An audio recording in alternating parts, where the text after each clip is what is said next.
ઉપલેટા ક્ષત્રિય રાજપૂત સમાજ દ્વારા પીટી જાડેજા ઉપર જે પાસાના કાયદા હેઠળ જેલમાં મોકલી આપવામાં આવ્યા છે તાત્કાલિક છોડવામાં આવે તેવી માંગ સાથે આજરોજ મામલતદારને આવેદનપત્ર પાઠવવામાં આવ્યું છે અને પીટી જાડેજા ઉપર કિન્નાખોરીનો મામલો હોય તેવું લાગી રહ્યું છે।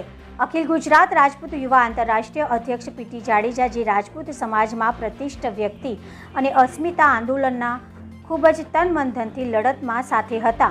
સાથે સાથે હજારો જરૂરિયાતમંદ દીકરીઓના સમૂહ લગ્ન કરાવી હર હંમેશ રાજપૂત સમાજ અને 18 વર્ણના લોકોને હર હંમેશ આર્થિક સહાય કરનાર એવા પીટી જાડેજાને સામાન્ય કેસમાં પાસા કલમ લગાવીને ધરપકડ કરવામાં આવી છે, જે સમગ્ર ક્ષત્રિય રાજપૂત સમાજ માટે આંચકો સમાન છે અને દુઃખદ ઘટના છે। ત્યારે ઉપલેટા ક્ષત્રિય રાજપૂત સમાજ દ્વારા પીટી જાડેજાને સમાજ માટે સ્વીકાર નથી અને યોગ્ય ન્યાય માટે આજરોજ ઉપલેટા મામલતદારને આવેદનપત્ર પાઠવવામાં આવ્યું હતું। હું વાળા કાકુભાઈ ગામ ચરેલિયા રાજપૂત સમાજ આજે એકતા અખંડિતતાને લઈ અને જે પીટી જાડેજા સાહેબને જે અન્યાય થયો છે એ અન્યાયને દૂર કરવા માટે અત્યારે અમે આખા રાજપૂત સમાજ અત્યારે અહીંયા આવી અને મામલતદાર કચેરી આવેદનપત્ર દેવા આવ્યા છીએ।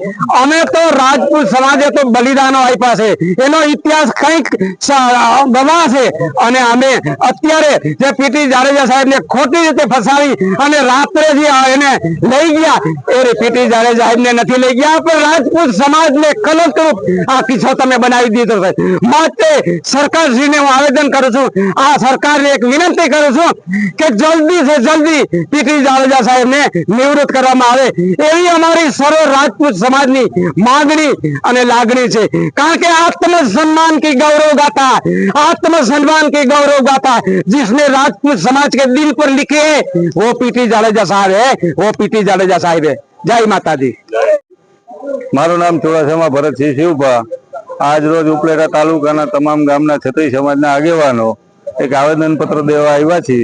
जे पीटी जाडेजा माटे अन्याय थयो छे, जे अमारा समाजना भामाशाह गणो तेना माटे अर्धी राते એને ધરપકડ કરી અને પાસાના તાત્કાલિક ધોરણે કાગળે કરીને સાબરમતી જેલમાં ધકેલવામાં આવ્યા, જે અન્યાય થયો છે અમારી માટે।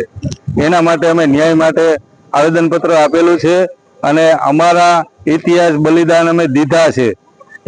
એ જોઈને સરકારને પણ કંઈક વિચારવું જોઈએ કે આ સમાજ છે એક બલિદાન દેવાવાળો સમાજ છે, એના માટે અન્યાય કરશો તો પછી બીજાનું શું? અને આ જ્યાંથી અસ્મિતા આંદોલનનું આ હાયલું છે ત્યાંથી જ અમને લોકો જે આના હારે જોડાયેલા છે એને ટાર્ગેટ કરવામાં આવે છે ગોતી ગોતીને। આવું ઘણી જગ્યાએ બનેલું છે અને આ આવતા સમયમાં પણ આવું બનશે એવું મને લાગી રહ્યું છે। તો આના માટે કંઈક સરકાર વિચારે અને અમારે પાછું રોડ ઉપર ન આવવું પડે તેનો વિચાર કરી અને અમને ન્યાય આપે। જય ભારત માતા કી જય। હું જયદેવ સિવાડા ગધેતર આજ રોજ મામલતદાર કચેરીએ અમે આવેદનપત્ર આપ્યું છે। એક પીટી જાડેજા આંતરરાષ્ટ્રીય યુવા અખિલ ગુજરાત યુવા પ્રમુખ એવા પીટી જાડેજા સાહેબને જ્યારે નહીં જેવી બાબતની અંદર પાસાના કાયદા લગાડી અને અચાનક એની ધરપકડ કરી છે, ત્યારે આજે અમારા તમામ ગુજરાતના ક્ષત્રિય સમાજને એક કલંકિત થાય એવું આ સરકારે એવું વર્તન કર્યું છે।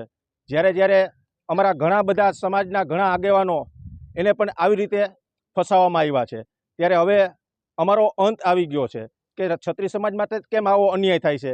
બીજા પણ ઘણા બધા ગુના છે, ઘણા બધા ગુનાની અંદર સંડોવાયેલા છે, પણ એને આવી રીતે તાત્કાલિક ધોરણે પાસાના કાગળિયા ક્યારેય કરેલા નથી। તો પીટી જાડેજા સાહેબ અમારા સમાજનો એક ગૌરવ છે, સમાજની અંદર એક એનો ભોગ છે, સમાજની અંદર એક દાતા તરીકે ભામાશા તરીકે અમારા સમાજનો એક સારું એવું કાર્ય કરે છે અને હર સમાજની અંદર જ્યારે આફૂતી આવે ત્યારે પીટી જાડેજા મોખરે હોય છે।